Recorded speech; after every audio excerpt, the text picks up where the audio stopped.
Olá, meus queridos, voltamos ao vivo. Tivemos aí um probleminha técnico, mas já estamos de volta e agora vamos iniciar a nossa live entrevista, o Dani Entrevista, que de costume é realizado aí nas terças-feiras à noite, mas nós tivemos um grande presente hoje nesse domingo ensolarado aqui em Brasília, nesse domingo lindo, dia de descanso, dia de você estar aí na sua casa, mas dia também de você conhecer e aprender. Nós tivemos a graça de receber a querida Franci Rodrigues, que vai estar aqui conosco. Daqui a pouquinho ela vai estar aqui ao vivo com a gente, já vou chamar ela daqui a pouquinho. E é uma grande graça receber essa querida jornalista, colega de trabalho aí, para que a gente conheça um pouquinho melhor sobre jornalismo e entretenimento. Ela que faz isso melhor do que ninguém, né? Ela que faz aí os seus vídeos engraçados, os rios engraçados aí, amiga da Alexia, uma especial jornalista aqui do Distrito Federal. Você que é daqui de Brasília já acompanhou ela aí na TV e eu posso confessar aqui que eu sou fã, né? Sou fã, admiradora do trabalho da Franci e fiquei muito honrada em dela ter recebido esse convite com tanto carinho, com tanto apreço, com tanto cuidado em aceitar. Nós tivemos algumas dificuldades aí de acertar a data, mas ela com toda a empatia, com todo o cuidado, aceitou o convite e nós vamos receber agora a querida Franci Rodrigues para falar sobre jornalismo e entretenimento na era digital, né? Um assunto contraditório, mas também muito atual. Todos nós estamos aí nas mídias sociais e vamos dizer que 90% das pessoas, dos empreendedores, estão nas mídias sociais fazendo o seu trabalho acontecer. E a querida Franci Rodrigues agora vai nos ajudar nessa trajetória e vai contar um pouquinho para a gente. Já vou recebê-la aqui para que a gente possa dar início.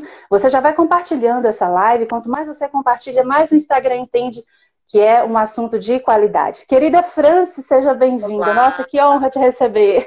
A honra é toda minha. Você sabe que demorou, mas deu certo. Eu fico muito feliz porque a Franci é muito ocupada, a gente sabe dos trabalhos dela, mas ela teve toda a empatia, todo carinho, todo cuidado em atender e estar aqui no Dando Entrevista. E eu estou muito feliz, viu, minha irmã? Muito obrigada. Obrigada. Bom, gente, todo mundo aqui que está, eu acredito que todo mundo que está aqui ao vivo com a gente já conhece o trabalho da Franci e ela vai falar um pouquinho da trajetória dela dentro das mídias sociais, dentro do jornalismo. Dia 7 nós vivemos aí o Dia do Jornalista e ninguém melhor do que a Franci para dar aí um rumo para nós que estamos nessa mesma caminhada. Franci, querida, eu queria que você falasse para a gente um pouquinho, resumidamente, da sua trajetória dentro do jornalismo até você chegar a esse trabalho fantástico que você faz nas redes sociais.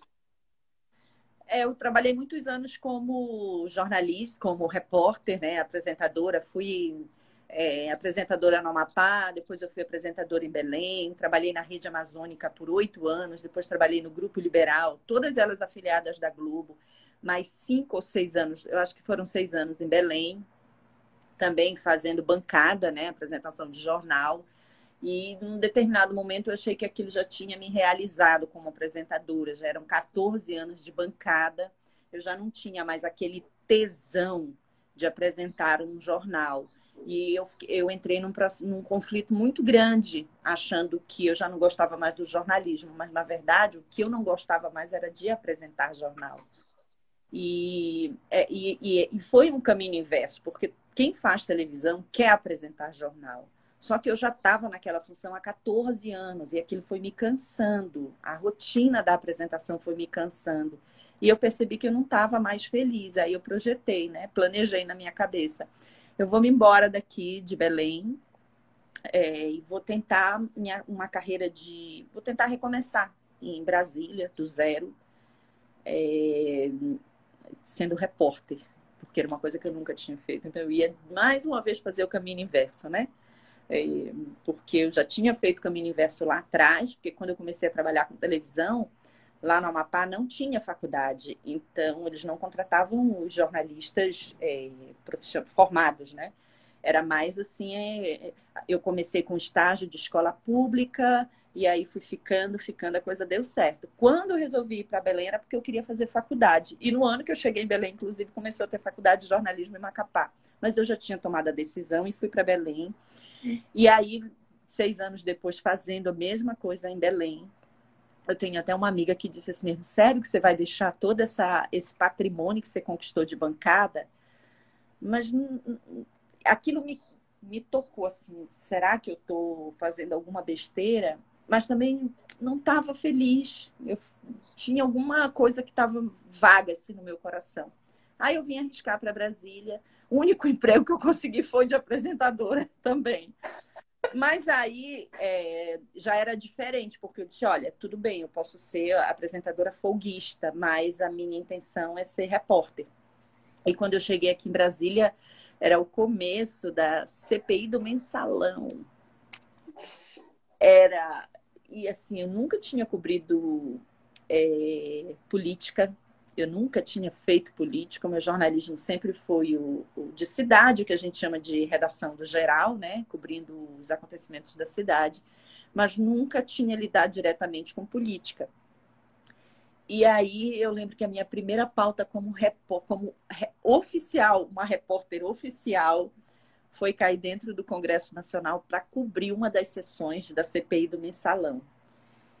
E foi um dia, eu não tive medo de arrependimento naquele dia, mas eu senti uma tristeza muito grande quando eu cheguei dentro da sala e vi aquele bate-boca, aquele negócio, até eu entender o que era a CPI, o que estava acontecendo, porque numa CPI é tudo muito entrelaçado, são muitas informações que vêm à tona. E eu lembro muito bem desse dia, eu ficava olhando o que eu faço, como é que eu vou fazer essa matéria, o que é. Aí liguei para minha editora, falei, olha, estou perdida, não sei por onde começar.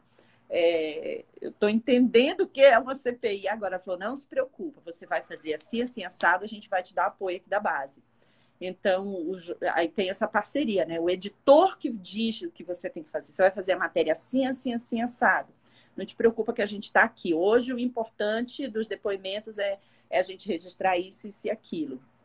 E uma semana depois, eu já me achava a especialista em CPI de mensalão, que na verdade não era. Mas eu já estava me sentindo muito à vontade. E aí, eu falei, fiz a coisa certa. E eu lembro que quando eu saí de Belém para vir para cá, os salários já não eram muito bons, mas eu vim para cá, eu topei o desafio ganhando, eu lembro como se fosse hoje, R$ 200 a menos para pagar um aluguel caríssimo. O custo de vida em Brasília é 3, 4, 5 vezes maior. Um aluguel aqui nunca é menos de R$ 3.000 para você morar no plano, logo que chega. Então, foi um desafio muito grande. Não me sobrava dinheiro para absolutamente nada mais. Era só para aluguel, comida, combustível e só. E eu fiquei...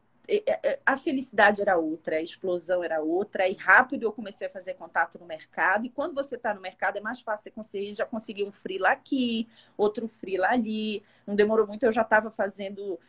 3 coisas por dia. Acho que 5 meses depois eu já estava contratada também pela TV Brasília, então eu já tinha 2 empregos.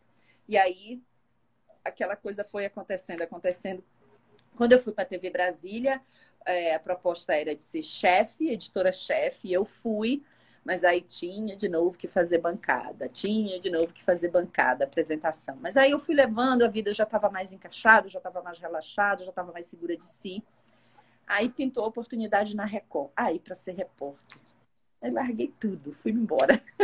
Aí eu fiquei 9 anos fazendo cobertura policial. Imagina, gente, foi a fase mais feliz da minha vida profissional. Mais feliz. Como eu gostava de um barulho de sirene. Como eu gostava daquela adrenalina da perseguição policial. Como eu gostava daquilo. E aí eu fiquei 9 anos nessa rotina. E quando não deu certo mais, que eu precisei parar, eu sofri muito. Eu tive depressão profunda, eu tive fobia social, eu tive todos os problemas psicológicos e psiquiátricos também, quando essa fase se encerrou.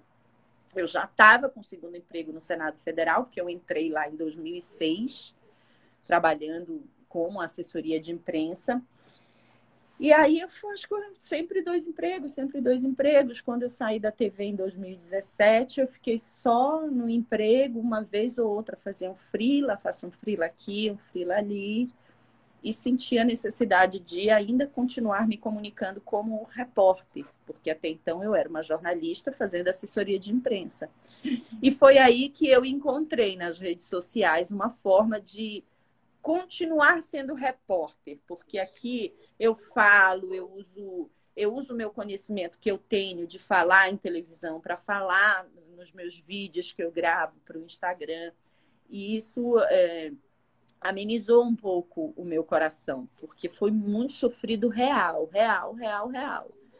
E aí eu me realizei e vi que naquele momento eu queria fazer alguma coisa, eu queria continuar dando notícia no meu Instagram. Nessa época eu era corredora de rua, eu era meia maratonista, e eu comecei a falar muito sobre corrida de rua, mas eu vi que o negócio não funcionou. Eu falei, acho que esse negócio de jornalismo funciona muito aqui no Instagram. E do nada, não sei por quê, eu comecei a compartilhar dicas de engajamento no Instagram. Aí eu vi, o meu público gostou, né? É a coisa do nicho. O que eu quero não é o que o meu público quer. Isso, a rede social é muito isso. Você não tem que fazer o que você quer. O teu conteúdo não é para você. Se você quer fazer uma rede social para você, tá errado. Compra teu porta-retrato, coloca ali na sala e vai trocando tuas fotos toda semana. Mas aqui não. Aqui é um espaço de interação, de conversa, de entender o outro lado, de permitir que o outro lado te entenda também. E aí foi rápido. Uns 5 meses depois, eu já estava sendo convidada para dar um cursinho aqui, um cursinho ali. E aí, em 2019, eu me juntei com o Edson e o Joelson, que são 2 profissionais da TV Globo aqui, que mexem muito com rede social. E a gente viajou o Brasil dando aula por um projeto Tá na Mão. Que a gente tinha uma outra proposta linda também para 2020, mas a pandemia freou e a gente precisou parar. E agora que a gente está revendo como é que vai retomar tudo isso. Então, a minha trajetória é toda essa. Eu lembro você falando aí das suas reportagens policiais, e eu lembro muito que eu via muita verdade em você. Eu acompanho seu trabalho desde essa época, né? Conheci você na TV com essa realidade, e a gente via realmente quanta verdade você passava, mas também o amor pelo jornalismo, né? Eu via aí seu olhinho brilhar falando dessa época, e realmente passou para o público essa verdade, porque foi aí que eu te conheci. Franci, agora na pandemia você fez um trabalho muito bacana nas suas redes sociais, lá em Belém que você estava, né? E aí você cobriu aquela questão do apagão, no Macapá, não foi? No Amapá. E você cobriu a realidade do apagão, e aquilo ali foi muito marcante para a gente que te acompanhava, de ver realmente o sofrimento daquelas pessoas, porque às vezes a gente está enfrentando a pandemia, mas muitas pessoas estão dentro de casa, estão isoladas, não vê a dureza realmente, né, do que está lá fora, e você mostrou isso para a gente. Como é que foi enfrentar a pandemia, enfrentar o Covid, enfrentar toda aquela realidade como jornalista? Porque você fez um trabalho jornalístico ali fantástico, e jogou tudo pra gente nas redes sociais. Como é que foi essa experiência? Eu sou assessora do senador Randolfo Rodrigues, né?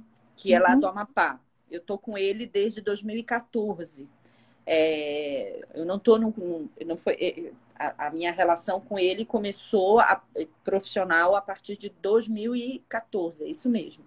Ele me convidou para trabalhar com ele, eu trabalhava num outro gabinete. Ele falou, talvez a gente queira uma jornalista que seja lá do estado, que talvez seja mais fácil para entender como é as coisas. Eu adorei esse convite. Começou a pandemia ano passado e o home office, que eu não gosto. Eu não gosto e eu tô com problema de saúde, eu tenho muitas dores no pescoço, até a posição de sentar em casa não é confortável.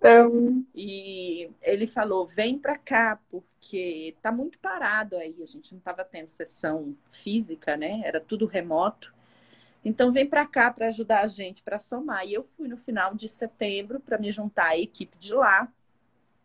E a coisa aconteceu, né? Quando foi um dia, a gente estava na 3 de novembro, às 19h42 da noite. Eu lembro bem porque eu olhei no relógio quando faltou a luz. O senador estava participando da sessão plenária, estava ao vivo na sessão e apagou a luz. Apagou a luz. Macapá sempre foi uma região que sofreu muito com falta de energia. Então, faltou luz 1 hora, 2 horas, é super normal. E aí estava eu e mais 2 assessoras lá, e a gente, para o senador não ficar de fora da sessão, nós ligamos a nossa luz do celular em cima dele para que ele conseguisse continuar participando da sessão. Minutos depois, acho que não deu nem minutos, segundos depois, começou uma tempestade de raios que eu nunca na minha vida tinha visto. Eram barulhos absurdos, parecia mesmo que tinha alguma coisa além do normal acontecendo. Então a gente saiu, terminou de trabalhar, cada um foi para o seu lugar, e aquela madrugada de terror continuou. Foi um negócio muito estranho, muito estranho. Naquela noite, ninguém dormiu, porque o barulho dos trovões não deixava. Foi uma coisa que, gente, eu vou contar 1000 detalhes e eu não vou conseguir dar a dimensão do que foi aquela noite. Quando o dia amanheceu,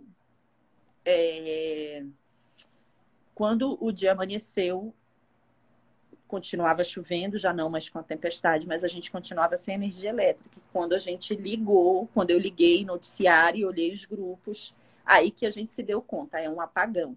Dos 16 municípios, 14 estão sem energia elétrica desde ontem.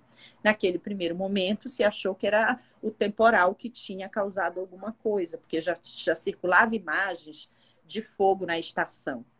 Então, e nem foi isso. O problema foi outro. Já estava 1 ano na iminência de acontecer.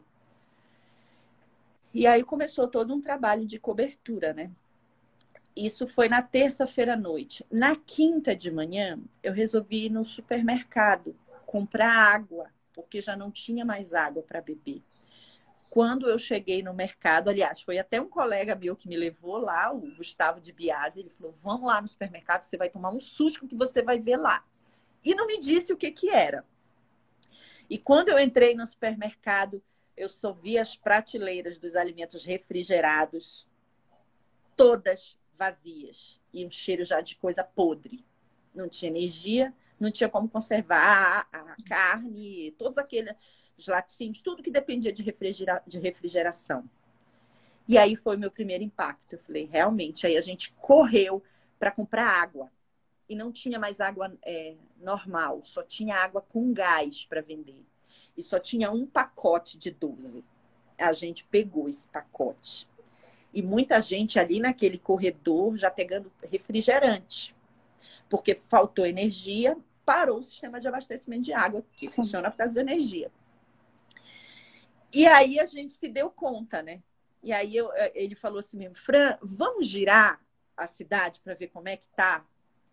E aí foi o caos. Aí eu entrei numa agência da Caixa Econômica, sem energia, era a entrega do auxílio emergencial, os bancos todos fechados, e não tinha como sacar dinheiro porque não tinha energia. E aí foi que eu fui ver o caos na cidade. A gente já via as pessoas, e não é mentira, as pessoas andavam curvadas assim, porque Macapá é muito quente. É calor que a gente não entende como é. Não é um calor daqui, que você fica debaixo da sombra e ele já dá uma aliviada. E lá tem muito a questão, tem a cultura muito do inseto, que é um inseto que tem lá, que chama carapanã. Então, o carapanã, ele tem vida noturna. Agora, você imagina, e as pessoas usam o ventilador para 2 coisas, para espantar o mosquito, para ele não ficar ali em você, e para aliviar do calor. Sim. Então, as pessoas já não dormiam por causa do calor. E à noite já era aquela aglomeração de pessoas na rua, na frente das suas casas, para tentar aliviar. Ninguém conseguia dormir mais. E aí eu comecei a ir para a rua para filmar.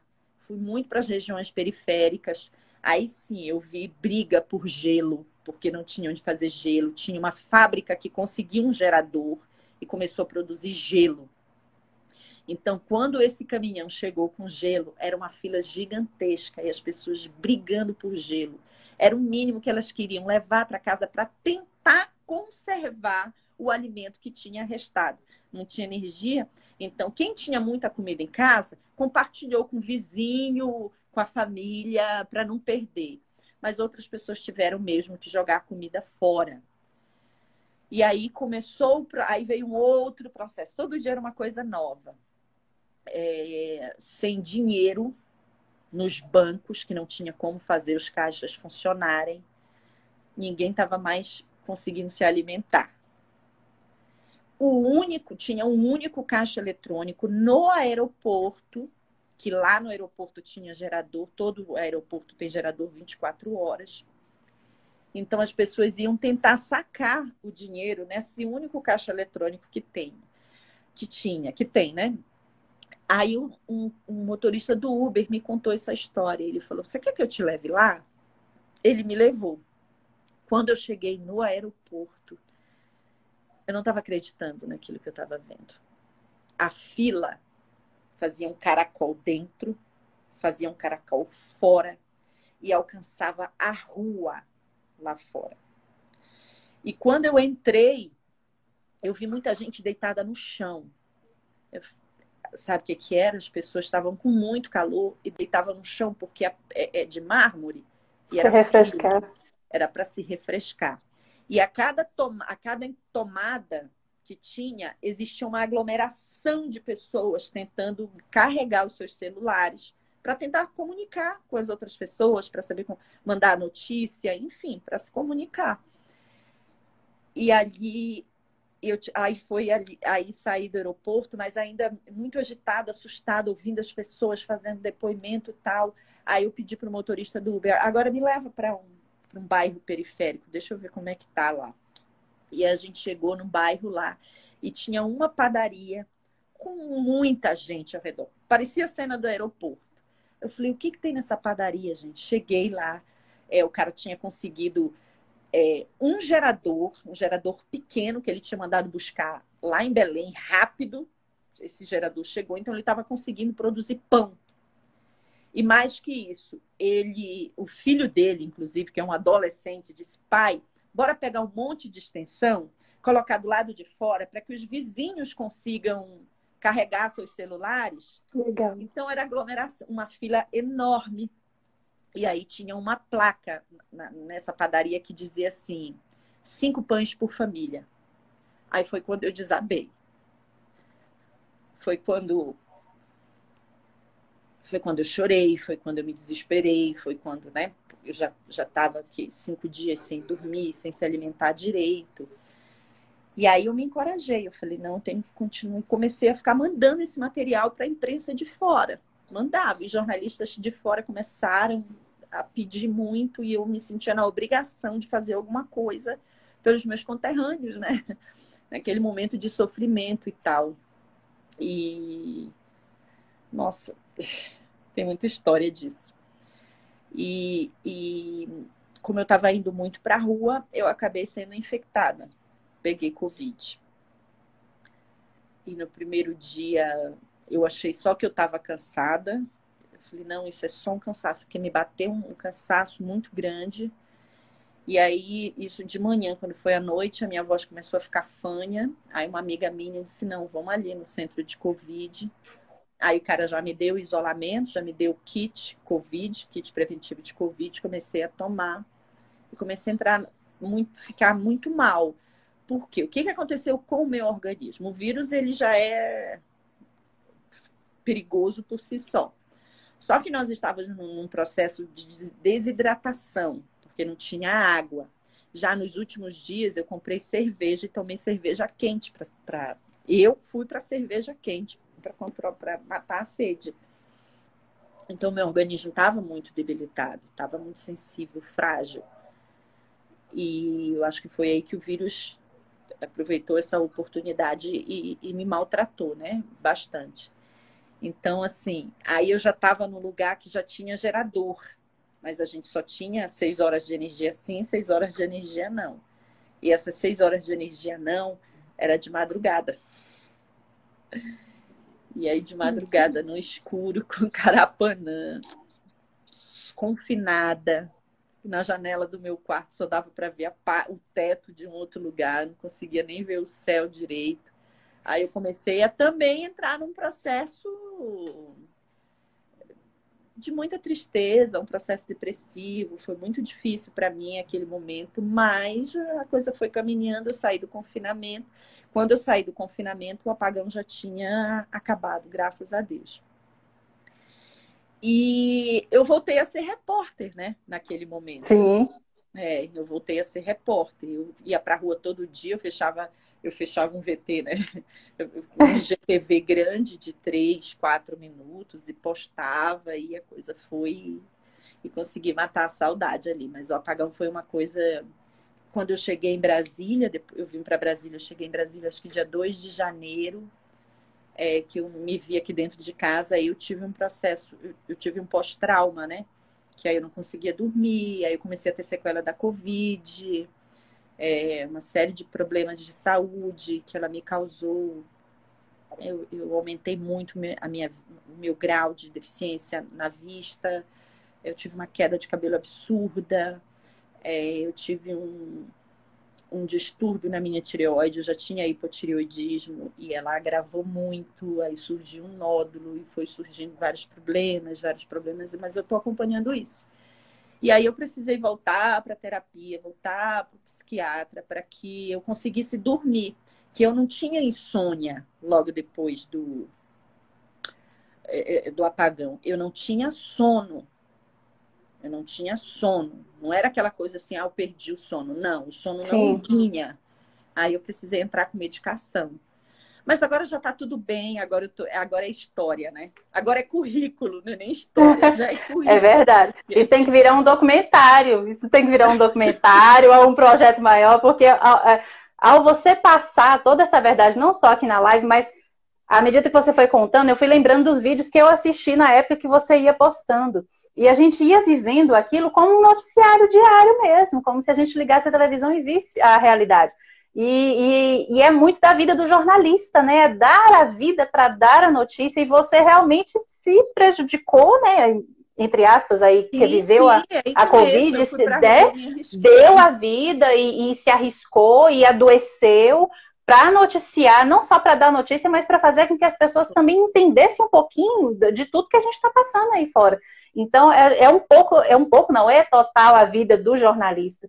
Eu queria que você falasse para a gente agora, França, de toda essa experiência que você teve dentro do jornalismo e agora dentro das redes sociais. Você acha que essa mistura do jornalismo, do entretenimento dentro das redes sociais é algo que vai perdurar, é algo que veio para ficar, é Sim. algo que a gente pode investir? Sim, eu acho que tem esse tempero agora, sim, né? Eu li um artigo, inclusive, essa semana, mostrando que como a televisão, que sempre foi o veículo de massa, está se moldando pelo que está acontecendo na internet. Então, por exemplo, o Twitter, os assuntos do momento do Twitter é que pautam agora os grandes veículos. Não tem mais como você ignorar o que está acontecendo na internet. Inclusive, existe uma pressão para que as pesquisas de medição, né, como o Ibope, essas pesquisas, Datafolha e tudo mais, não meçam só a audiência dos programas de TV pela hora que o programa está no ar, mas sim como ele repercute depois na internet. Olha só como as coisas estão mudando. Então, aquele assunto que começou na TV e repercutiu na internet, é sinal que a TV fez certo. Ou seja, não é mais ao contrário.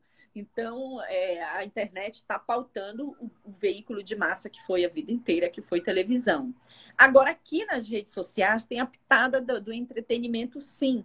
Você contar uma história usando muita música, usando muito GIF, usando um pouquinho de humor, muita criatividade, aquela criatividade que está lá no TikTok, vai começar também, já começa a interferir nos outros conteúdos. Lá no Twitter tem o lance dos GIFs, né? Quando você quer demonstrar como é que está a tua reação a determinado acontecimento, você coloca um GIF de uma careta, de uma brincadeira, enfim. Eu acho que a força do emoji também. Não tem como mais você trabalhar no conteúdo nas redes sociais sem dar essa pitada. Eu vou até dar um exemplo de um cara que eu sou super fã, estou super tensa com o que está acontecendo com ele, que é o Paulo Gustavo. Ele, na pandemia, foi contratado pela Consul para fazer um comercial da Consul. E quando você vê aquele comercial, aquela publicidade, nunca que parece que é uma publicidade, porque eles não foram pela técnica convencional. Pode jogar aí Paulo Gustavo Consul depois aí no Google para vocês verem esse vídeo. Você ri do vídeo, do começo ao fim. Sim. Parece que é um espetáculo e, na verdade, é uma propaganda. Então, eu acho que isso é bem emblemático. Outra coisa que você percebe que é mudança. As redes sociais, elas trabalham muito com segundos, né? Por exemplo, o Stories, 15 segundos. O TikTok, no máximo 59 segundos. Por quê? Aí já entra a neurociência, que a neurociência entendeu que o nosso cérebro ele só presta atenção nos primeiros segundos de um conteúdo. Depois ele dispersa. Então, você vai e volta com a tua atenção. E nas redes sociais, se você fizer isso, o teu vai, quando você volta, o que já está em destaque é outra coisa, porque a velocidade das coisas aqui é de Fórmula 1. Então, pensando nisso, a Globo lançou espaços dentro do intervalo do Jornal Nacional de comerciais de 6 segundos. Então, em 6... Nossa, o que dá para dizer em 6 segundos, gente? Dá para dizer. Muita coisa. Dá para dizer sim. Aí já é para os caras especialistas que trabalham com propaganda desenvolver isso. Mas de onde veio essa novidade? Ela surgiu na internet, onde tudo é em questão de segundos mesmo. Stories fazem sucesso porque são curtos, 15 segundos e pronto. Não, eu tenho percebido essa mudança, porque até para a gente mesmo, que é jornalista, que se envolve nessa área, eu sou da parte de redação. Então, até para você fazer uma legenda, para você fazer um blog post, você tem que mudar toda a sua visão que você tinha anteriormente. Você não pode escrever milhões de páginas mais, porque ninguém para ler uma página inteira. Você tem que jogar toda a sua criatividade para chamar a atenção do público de imediato. E até pessoas muito sérias, muito carrancudas, que nunca a gente passou pela cabeça de ver na internet, hoje a gente vê. Você mesmo postou 2 padres, né, que estão fazendo um sucesso danado aí nas redes sociais. Eu achei aquilo o máximo. Eu fui visitar de imediato o perfil deles. Então, não passa pela nossa cabeça que 2 padres, né, podiam fazer aquele trabalho tão bonito e chamar o público para a ideia da evangelização, né? Exatamente.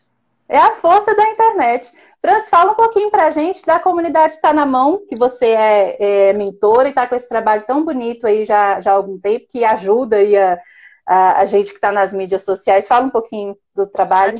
É um projeto, é uma parceria minha, do Joelson Maia, que é um especialista em storytelling, que é uma coisa também que faz toda a diferença nas redes sociais, você contar historinhas usando música, trilhas e tudo mais.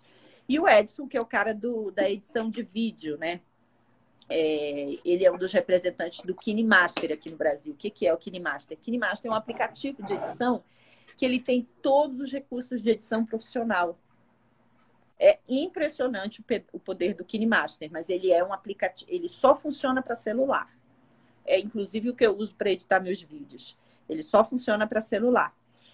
E a gente tem esse treinamento que dura o dia inteiro, né? Uma média de 2 horas para cada um. A parte do Edson é um pouco mais demorada, porque a edição precisa de passo a passo. E aí a gente dá esse treinamento. E quando a pessoa faz esse treinamento, ela sai de lá sabendo o que é a rede social, como fazer cada rede social, como você produzir o seu conteúdo em forma de storytelling e como editar esse conteúdo. Então, é um negócio bem redondinho, bem legal. Que bacana. Franci, o tempo está se alongando e eu prometi para ela que ia ser rápido, por causa da agenda dela, mas é tão interessante conversar com ela, tem tanto conhecimento, mas depois a gente marca outra. Eu quero que você fale para a gente um pouquinho. No dia 7, agora a gente viveu aí o Dia do Jornalista, né? A comemoração dessa data tão importante. Eu vejo o jornalista como alguém que realmente dá a vida pela sua profissão. Não só o jornalista, a gente vê tantos outros dando a sua vida, mas o jornalista tem que ir dar cara para bater, né? Esse testemunho que você deu aí da sua visita a Macapá nos ilustrou muito. E a gente tem que dar cara para bater, tem que receber muitos nãos, muitas portas na cara, ficar doente, não tem hora para terminar o trabalho, né? Mas tudo a favor da notícia e a favor de mostrar a verdade para o público. Então eu queria que você, como jornalista, nessa experiência linda que você teve, nessa trajetória fantástica, o que você diria hoje para os nossos colegas que estão entrando na área ou que já estão cansados, desmotivados? Vale a pena o jornalismo? O que que você daria de dica, de incentivo? Eu queria que você falasse agora como se você estivesse falando para uma equipe de jornalistas. Eu nunca, não tem histórico, nunca saiu da minha boca e nem do meu pensamento a frase: ih, não faz jornalismo não, é um erro. E eu não gosto de ouvir isso quando eu vejo os coleguinhas falando isso. Eu acho isso até um desrespeito, porque o jornalismo, ele também é não é só paixão, não é de você achar legal fazer jornalismo, mas ele é uma profissão de vocação. Muita gente tem vocação para isso e eu já presenciei inúmeras histórias que eu tô vendo, gente, não é aí o teu lugar é aqui, o teu lugar é na comunicação. E a pessoa está infeliz lá, ainda não se tocou. Então, eu não gosto desse tipo de conversa, de orientação. Não faço isso, nunca fiz e não vou fazer. Um compromisso que eu tenho com a minha profissão. É uma profissão linda? Sim. É uma profissão apaixonante? Sim. Dá tesão, dá prazer, é uma cachaça. Agora, o jornalismo ele tem os pormenores. Os salários nem sempre são muito bons.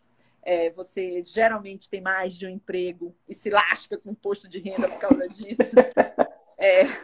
O jornalismo é assim, você não tem folga todo fim de semana, um final de semana sim, 2 ou 3 não. Você nunca vai folgar Natal e Ano Novo, é só ou Natal, ou Ano Novo, ou Carnaval, ou Semana Santa, ou Corpus Christi, ou 7 de setembro. Tem todos esses problemas, mas isso não diminui em nada o poder da tua paixão pelo jornalismo. E isso não é motivo de desmotivação, não. Para mim, não é. Então, eu não gosto. Eu lembrei agora de alguns colegas que falam: eu jamais vou dizer para o meu filho, eu vou impedir que o meu afilhado, que o meu sobrinho sejam jornalistas, jamais vou fazer isso. E a pessoa está lá no jornalismo. Eu acho isso deselegante. Não gosto. Acho um desserviço até. As fake news vieram agora, que são muito fortes, que na verdade a gente sempre na redação conheceu como barrigada. Barrigada era aquela notícia que a gente dava, mas que era uma notícia que não se confirmou depois. É o fake news que acontece hoje por um erro, por má intenção, por má vontade de apuração, por uma série de coisas que tem a ver com fake news. Mas acho que a fake news veio para ajudar e fortalecer muito o jornalismo. Por quê? Porque o jornalismo sério, aquela pessoa que é realmente comprometida com a informação, ela vai sempre apurar. A informação ela vai sempre ser muito bem apurada. E a apuração é técnica. Sabe? Ela é uma técnica até um pouco de fofoca, eu digo, né? Nós somos fofoqueiros profissionais. Para você arrancar uma história, a verdade de uma história, existem técnicas. Toda história tem 2 lados, o meu e o teu. Eu tenho que contar o meu e o teu. Né? Eu não tenho que fazer juízo de valor sobre nenhuma das versões. Inclusive, isso eu trouxe para a minha vida. Se eu estou envolvida numa fofoca, eu chego para a pessoa e diz: olha, ouve o meu lado, porque tem um lado de lá, mas tem um lado daqui. Então, ouve os 2 lados antes de virar a cara para mim ou vice-versa. Eu tomo muito cuidado com isso.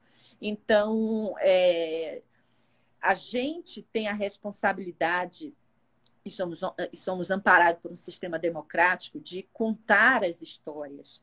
E esse contar histórias, gente, não é de qualquer jeito, não. Para você construir uma reportagem, não é em segundos e minutos. Primeiro que você não faz só, existe toda uma equipe por trás daquilo. E primeiro que você tem muitas técnicas para confirmar, para publicar, para divulgar. É a forma como você apura, é quem você escuta, as fontes que você ouve e principalmente como você escreve. Você precisa ser claro, você precisa traduzir o juridiquês, o economês, você não vai fazer uma... Enfim, é um monte de coisa. Então, eu não desestimulo. Quer ser jornalista? Vá ser.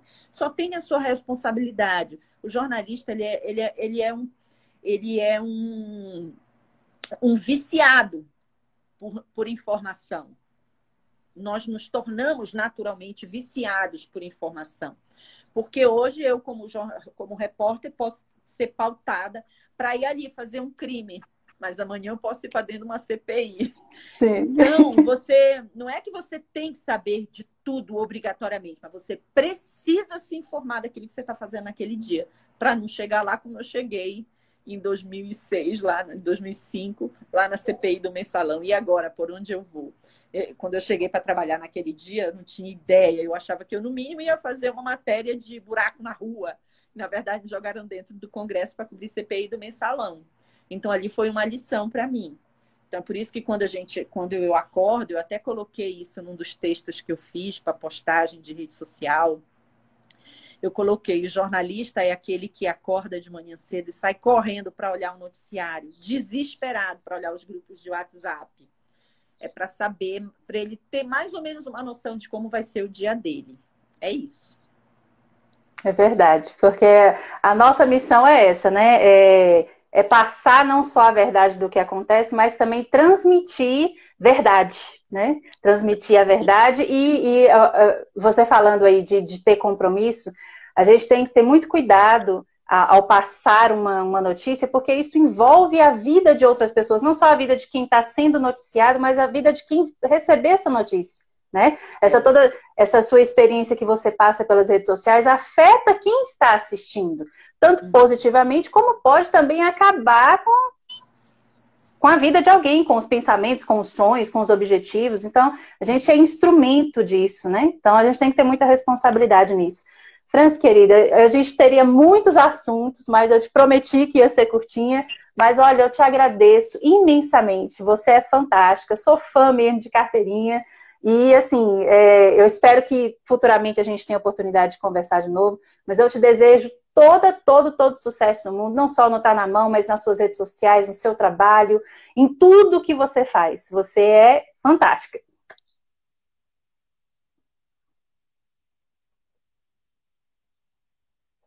A internet da Franz deu um probleminha lá, vamos ver se volta. Só para eu me despedir dela. Ela tá saindo. Vai voltar aqui só um pouquinho. Vamos ver se ela manda o convite aqui de novo, só pra gente... Deixa eu convidar ela aqui de novo, pra gente se despedir. Opa! Foi! Problemas técnicos. Então, muito obrigada pela sua participação. Que Deus te abençoe muito, que seu trabalho seja cada vez mais frutífero e atinja a vida de muitos e muitos ainda, viu? Muito obrigada, obrigada. Eu gosto da minha história, eu tenho orgulho da minha história. Tem que ter. É linda. Eu já sofri muito para conquistar o que eu queria. Eu fui uma sonhadora. Desde criancinha, o papai sempre dizia: eu não quero saber o que vocês vão fazer da vida. Depois que me apresentarem o diploma... Meu pai era pescador, semi-analfabeto. E eu cresci, eu e meus irmãos crescemos ouvindo isso, né? Depois que fizeram o diploma, tô nem aí porque vocês vão fazer da vida. Na verdade, ele estava dizendo: a minha responsabilidade é educar. Eu eduquei. Sim. Agora vai, a escolha é sua. E o que você escolher, as consequências são suas. E isso fez muita diferença na minha vida. E eu sempre fui sonhadora. Eu lembro que quando eu ouvia... Era sério, gente, quando eu ouvia a Xuxa dizer isso. Dizer que acredite nos seus sonhos. Aquilo me influenciou de verdade. Sim, mas influencia. Porque eu sonhava, e eu tenho uma passagem só antes de encerrar, que quando eu cheguei em Brasília, que eu disse: meu Deus, eu já zerei 2 vezes, né? Eu zerei quando eu saí de Macapá para Brasília, quando eu saí de Macapá para Belém, que eu tive que recomeçar tudo de novo. Eu já tinha uma carreira muito legal lá no Amapá. Quando eu saí de Belém, eu zerei, eu comecei do zero aqui em Brasília. E quando eu olho para trás, foi coragem. Foi coragem. Sim. E quando a primeira vez que eu saí de casa, a minha família me ajudou. Mas quando eu saí de Belém, eu já tinha mais de 30 anos, não tinha por que ficar dizendo: dá para mandar uma grana aí para me ajudar no mercado? Entendeu? Então, eu fui muito corajosa porque eu quis e eu fui. Eu tive algumas lacunas nesse meio, muitas. Eu não casei, eu não tive filhos. E isso foi por uma escolha até inconsciente. Eu não projetei ser, eu serei uma mulher que não vou ter filhos e que não vou casar. Não. Mas é que a minha vida seguiu numa linha, tão como dizia um tio meu, que também já não está mais aqui. Ele dizia: você é uma profissional de carreira, você quer fazer carreira. E, de fato, eu quis construir uma carreira. Aí, e tô aqui, tô feliz, tô realizada. Ainda acho que tenho muita coisa para fazer no jornalismo. Eu não tenho, eu ainda não, nunca espero não ter essa falta de chegar a um ponto e dizer, nossa, que merda é essa profissão. Nunca vai acontecer. O que aconteceu lá no passado foi achar que ser apresentadora não estava me deixando feliz. Sim. Eu não gostava daquilo, era fato. Mas você viveu a experiência, né? Não deixou de viver. Experimentou. Foram 14 anos ali, enchendo a cara de maquiagem, colocando blazer, que eu dizia, nossa, essa roupa pesa. Tudo para mim na bancada era uma reclamação. Eu reclamava de tudo. Ixi, tinha que ficar muito arrumadinha, era muito embonecada, enfim. Eu gostei assim, olha. Eu não passei batom para estar aqui, eu não arrumei meu cabelo. Tá ótimo. Sendo verdadeira. É a sua cara. Cada recomeço seu foi uma vida diferente, né? Foi uma experiência diferente. Foi uma vida inteira vivida em cada experiência. E com certeza, cada um que viveu com você e a partir da sua história, com certeza já está jogando aí na sua própria história. O que eu vou fazer daqui para frente a partir disso que eu ouvi. É muito inspiradora a sua história. Parabéns. Muito obrigada. Um beijo, de verdade. Beijo, obrigada, viu? Eu sabia que eu ia fazer a live, mas só não Eu que agradeço. Eu que agradeço. Que Deus te abençoe. Sucesso. Bem, tchau. Tchau, tchau. Tchau.